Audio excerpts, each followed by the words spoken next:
В Арчалах часть находится в Сухумах, более 7 человек на данный момент находится, пока эта нагрузка такая вот, терпимая, если нужно будет увеличить количество специалистов.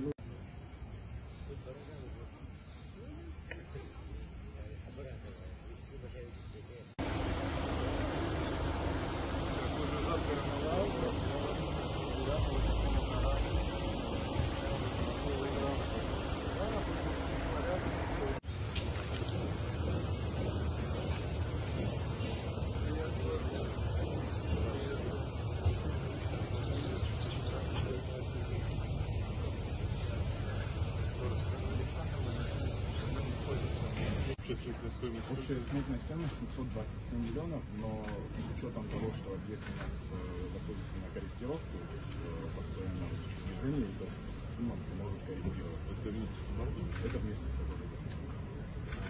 оборудованием. Оборудование, значит, перечень оборудования уже согласован с Минздравом. Сейчас мы проводим еще раз конъюнктурный анализ цен, потому что цены по оборудованию часто меняются.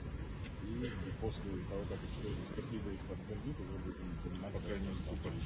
Пока еще нет, пока еще необходимость в этом. Срок какой окончания? 26 год? Срок окончания 26 год.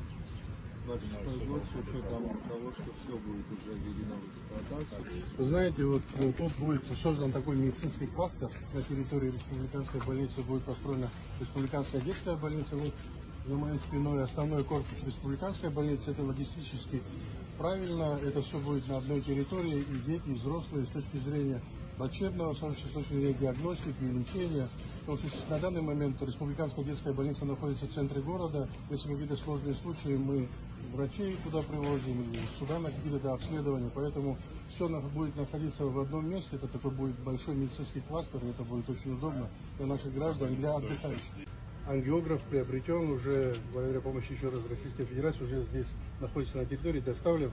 Значит, будут проводиться коронарографии, стентирование, потому что сегодня на территории Республики Абхазия такого оборудования не было, это впервые за 30 лет.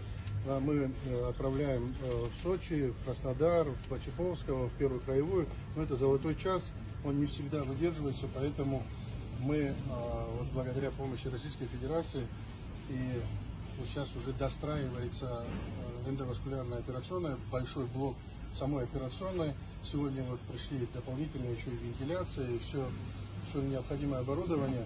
И специалисты есть, и Российская Федерация присылает сюда главного нештатного специалиста, бойцов был академик, и специалисты приедут на первом этапе, нам помогают, будут помогать и хирурги, и реаниматологи. Мы попросим на первые несколько месяцев, вот, чтобы мы закрыли свои сложности. Но у нас есть местные специалисты, которые прошли обучение и работали долгое время на территории Российской Федерации, поэтому они также уже будут востребованы, они находятся здесь.